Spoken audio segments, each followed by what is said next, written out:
we can't talk UFC 318 without giving you some bets. And to do that, we bring on our betting expert, Brad Thomas. Brad, how are you doing, my friend? I know you're still riding high off being in Vegas for Fight Week, and now you're right back in the mix, giving us some analysis for this New Orleans card. What do you like further down on the card for us here first? Yeah, I'm going to go with the Pitbull Ige fight. And, naturally as a fan favorite, I'd be like so stoked to bet Ige, right? He's a guy who fills in whenever, a guy who's actually getting a full camp, back-to-back full camps to fight this. But the price was like minus 110 for him to win. And now it's ballooned all the way to minus 165, minus 170. I think it's a bit ridiculous. He looked really good against Woodson, right? Like, I'm not going to take anything away from him. But we have to remember, in that fight against Woodson, he was like a plus 165 underdog.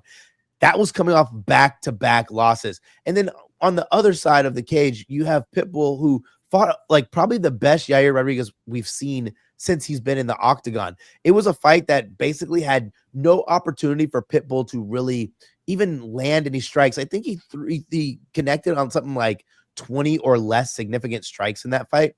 Dan Ige, in an interview, has said it himself. He knows he's going to get Pitbull's chance. This is Pitbull's second fight in the UFC. Now it's against a guy who I think he matches up much better with, and the price is just way too large on Ige as the favorite. So I'm going to take Pitbull on the money line. You can find at a lot of shops around plus 145. But if you're patient and you really don't think there's going to be a lot of buyback, I would wait up until fight night, because the money is just flying in on Ige, and I just think that's just incorrect. I think a lot of people are probably buying in on the legend of Dan Ige, who's riding off of that Sphere performance against Lopez when he rolled off the couch. And it was very heroic and really made a name for himself there. But to your point, I mean, Pitbull, octagon jitters are a real thing. And that Yair fight was his first fight in the UFC. So there's going to be a return to the mean at some point. And I think I like it here, what you're saying against Dan Ige. A little further up the card, we got someone that's a little surprising to see it as a co-main event in Paulo Costa. We were talking before we started taping that someone's going to end up on the canvas one way or another in a Costa fight, it feels like. So are you taking him, or are you going in the other direction with Paulo? No, I'm going with Roman Kovalev, and he's minus 270, right? So first, let me just talk about this fight for a second. Paulo Costa comes in here, and the only reason, in my opinion, that Dana White even puts him on this card is because he knows, despite him not having a good record in his last 5 fights, only 1 win in those 5, he knows that he's going to stand there and bang. There's just something about Kovalev, his fighting tenacity, right?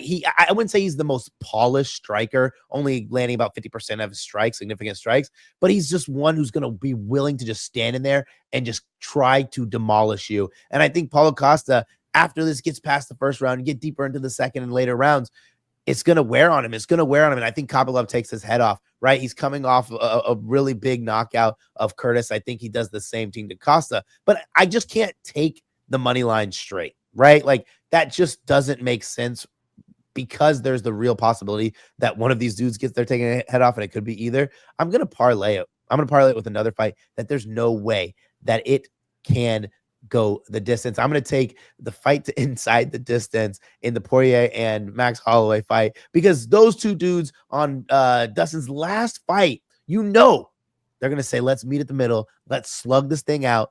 This is a bad, we'll be publicly correct, the BMF fight, right? 2 dudes who just want to show who's the baddest on the planet. No way that fight goes the distance.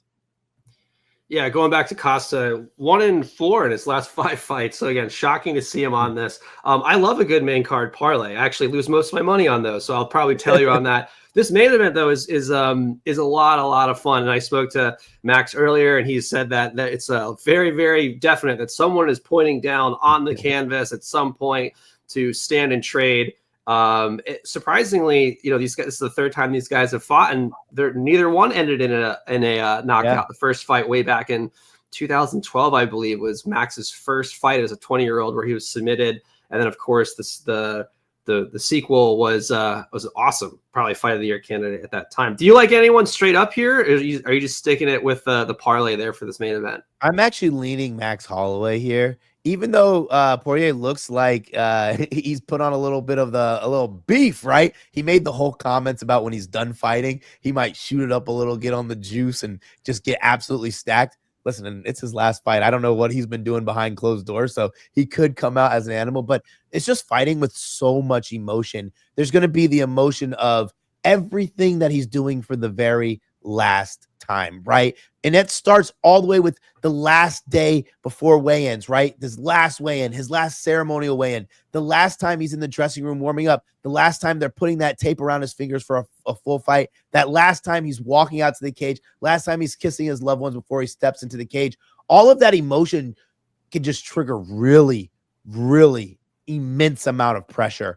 And Max Holloway has looked sharp, right? Looked sharp in his last 4 fights outside of the Ilya Topuria fight. I think Holloway wins this, and I think Holloway's going to do it justice and make this an absolute war. Yeah, I mean, Holloway has a lot to fight for here, and I know that he wants Topuria, but even besides that, Charles Oliveira is calling him out. There's a lot of intriguing matchups at 155 for Max, so Max has to play this smart. He's got to go in. He can't be emotional, like you're saying. Poirier, on the other hand, I know that he wants to win, but I think knowing the kind of fighter he is, if he goes off on his shield, I think he's also pretty content with that. But either way, I know he's leaving it all out there. So it'll be a really fun fight. We cannot wait. And thanks, Brad, for your bets as always. Hopefully he'll bring some home for you there.